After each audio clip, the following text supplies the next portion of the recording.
یہ ممبر تشیع کا ممبر ہے، نصیریوں کا نہیں ہے۔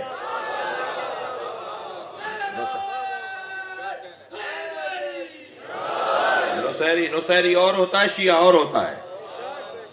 ہم اپنی محنتوں کو ضائع نہیں کریں گے۔ ہماری تو کیا محنتیں ہیں، ہمارے بزرگوں کی محنتیں ہیں، ہمارے آباء و اجداد کی محنتیں ہیں، اولیاء الہی کی محنتیں ہیں۔ امام حسین کے سر کو کاٹا گیا ہے اصلاح الہ الا اللہ کی وجہ سے۔ ہم اپنے بزرگوں کی محنتوں کو ضائع نہیں کریں گے۔ یہ چند ناسمجھ لوگ ہیں۔ آج دور مختلف ہے، پہلے بھی نہیں کہنے کی ضرورت تھی، پہلے بھی کہنا یہ جائز نہیں تھا، صحیح نہیں تھا۔ بہت ساری باتیں ٹھیک ہیں، مگر وہ ممبر سے کہنے کی نہیں ہے، وہ مدرسے کے موضوعات ہیں۔ جہاں طالب علم بحث کرتا ہے، دوسرے دن آ کے سوال کرتا ہے، تیسرے دن آ کر وہ بلجھاتا ہے، چوتھے دن آ کے حل کرتا ہے۔ 6 مہینے لگ جاتے ہیں ایک ایک بحث کو سمجھنے اور سمجھانے میں۔ یہ بحثیں مدرسوں کی، بہت سی بحثیں جو ممبر پہ آج ہمارے یہاں ہوئی ہیں وہ مدرسوں کی بحثیں نہیں ہیں، معاف کیجیے گا، مجلسوں کی بحثیں نہیں ہیں، مدرسوں کی بحثیں ہیں۔ بہت ساری باتیں ٹھیک ہیں، مگر کلم الناس علی قدر عقولہم، لوگوں سے ان کی عقل کے مطابق بات کیا کرو۔ اب یہ تو سامعین کو تو شاید میں محنت کر لوں، مشقت کر لوں، کثرت کر لوں، ریاضت اٹھا لوں تو میں سامعین کو تو پہچاننے لگ جاؤں کہ میں حضرت کو پہچانتا ہوں، میں جناب کو پہچانتا ہوں، میرا پرانا تعلق ہے، میں تو ان کو خاندانی طور پہ ہمارا واسطہ ہے، لیکن جہاں تک ہماری آواز جاری ہے انہیں تو میں نہیں پہچانتا، تو پھر میں تو ان کی عقل کے مطابق بات نہیں کر رہا۔ اور بہت ساری باتیں غلط ہیں، صحیح نہیں ہیں، بہت ساری باتیں غلط ہیں، وہ ہضم کیے بغیر بتائی جاتی ہیں۔ دیکھیں، جیسے روٹی کے لیے ہاضمہ چاہیے، جس طرح غذا کے لیے ہاضمہ چاہیے، اسی طرح علم کے لیے بھی ہاضمہ چاہیے۔ اور شاید علم کا جو ہاضمہ ہے وہ زیادہ مضبوط نظام ہاضمہ مانگتا ہے۔ صلوات پڑھیں ذرا محمد و آل محمد۔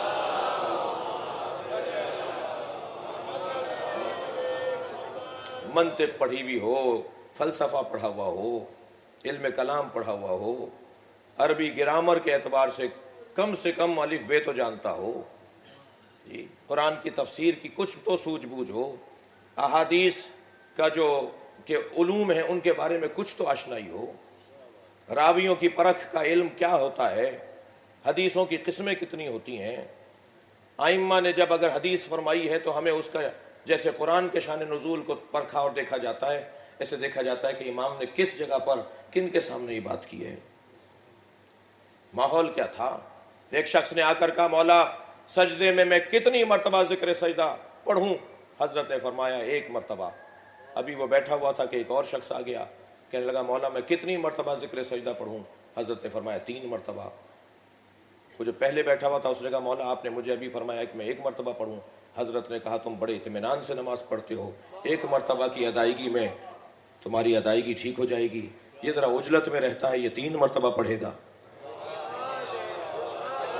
صلوات پڑھ لیں ذرا محمد و آل محمد۔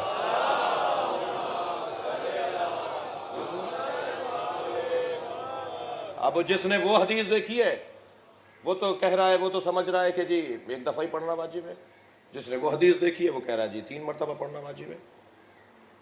کون صحیح رائے دے پائے گا، کون صحیح عقیدہ نظریہ بنا سکے گا؟ جس نے دونوں چیزوں کو پڑھا ہو۔ عزیزان گرامی، میں نے ایک مجلس میں کہا تھا کہ ہماری قوم پہ جو خطرات منڈلا رہے ہیں ان میں سے ایک خطرہ علماء کرام کے خلاف اور مراجع کے خلاف اور مجتہدین کے خلاف نامناسب، ناگوار اور ناموزون اور غیر معتدل گفتگو ہے، غیر منصفانہ گفتگو ہے۔ بہت شکریہ۔ غیر منصفانہ گفتگو ہے۔ میں ایک جگہ حضور مجلس پڑھ رہا تھا، مجلس میں پرچہ ایک تقسیم ہوا، عشرہ تھا ہمارا، پنجاب کی بات ہے۔ اس میں فہرست دی ہوئی تھی کہ 6 امام کی حدیث ہے کہ مکھی کا خون نجس ہے، اس کے سامنے لکھا تھا آیت اللہ سیستانی کا فتویٰ ہے کہ پاک ہے۔ 5ویں امام کی حدیث ہے کہ فلاں چیز حلال ہے، آیت اللہ خامنائی کا فتویٰ ہے کہ وہ حرام ہے۔ ایک لسٹ بنی ہوئی تھی ائمہ کی حدیثیں۔ بھئی میں اگر آشنا نہیں کروں گا کہ کیا طریقے اپنائے جا رہے ہیں، جی ایک لسٹ بنی ہوئی تھی کہ ائمہ کی احادیث یہ کہتی ہیں اور مجتہدین کے فتوے یہ کہتے ہیں، اور نیچے پھر لکھا ہوا تھا کہ دیکھیے آپ ان کی تقلید کرنا چاہتے ہیں، آپ کو تو ائمہ کی تقلید کرنا چاہیے۔ یہ تو ائمہ کے حکم کے خلاف فتوے دیتے ہیں. بات بڑی سجا کے کی گئی تھی. سادہ ذہن انسان، پاکستان میں اکثریت ویسے ہی عقیدتی تشیع کی ہے، فقاہتی تشیع تو ہمارے ہاں ویسے ہی 20% ہے. جس نے سمجھ کے تشیع کو اپنایا ہو اس کی تعداد تو ویسے ہی ہمارے یہاں کم ہے. اب یہ اتنا سجا کر پیش کیا اور نیچے لکھا نہیں کرو تقلید ان کی، حرام ہے ان کی تقلید کرنا اور فلاں اور فلاں. مگر اللہ نے میری مدد کی کہ اس کے نیچے جن صاحب کا نام لکھا تھا وہ فلمی دنیا کے بہت بڑے صنعت کار ہیں. تو مجھے وہ مجلس میں بھی تشریف فرما ہو رہے تھے، مجھے حوصلہ ملا. میں نے ان سے کہا حضور یہ آپ کا ہی نام ہے؟ کہا جی ہاں میرا نام ہے. میں نے کہا یہ جو جن کتابوں کے حوالے دیے ہیں حدیثوں کو نقل کرتے وقت اور بعض فتووں کو نقل کرتے وقت، مثلا منہاج الصالحین کا ترجمہ اس وقت تک نہیں ہوا تھا جی، تو یہ تو عربی میں ہے. آپ عربی متوجہ ہو جاتے ہیں، آپ عربی پڑھ لیتے ہیں. کہنے لگے نہیں مجھے کسی نے لکھ کے دیا ہے. میں نے کہا حضور جس نے ایک حدیث لے کر آیت اللہ سیستانی کے فتوے کو اس کے ساتھ جوڑا ہے، اس نے ایک حدیث لی ہے. آیت اللہ سیستانی نے 80,000 حدیثوں کو دیکھا ہے. ان کے پیش نظر سینکڑوں حدیث ہیں اس باب کے اندر.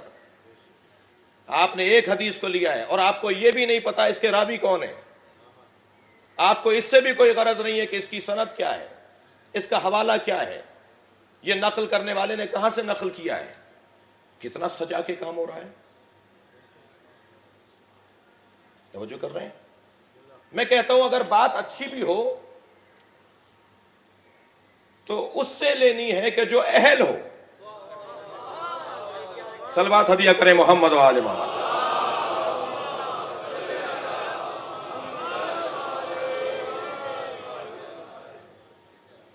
جو جملہ دوبارہ تکرار کر رہا ہوں، یہ جو جملے ہوتے ہیں ان کے اوپر محنت ہوئی بھی ہوتی ہے، پہلے سے سوچا ہوا ہوتا ہے ان کو.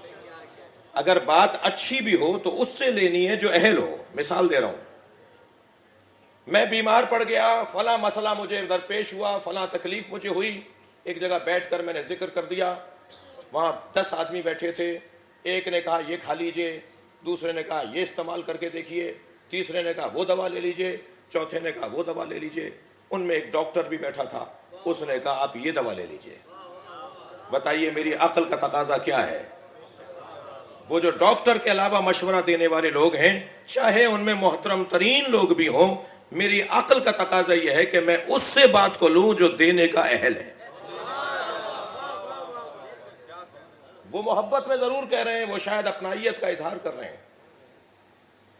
مجھے معاف کیجئے گا، 2 چیزیں ہماری قوم کو اس وقت مشکلات کا سامنا کروا رہی ہیں. 2 چیزیں. میں بے حیثیت قوم بات کروں گا، کچھ خفا نہ رہیں مجھ سے لوگ. ایک سیلف اسٹڈی اور ایک سیلف میڈیسن.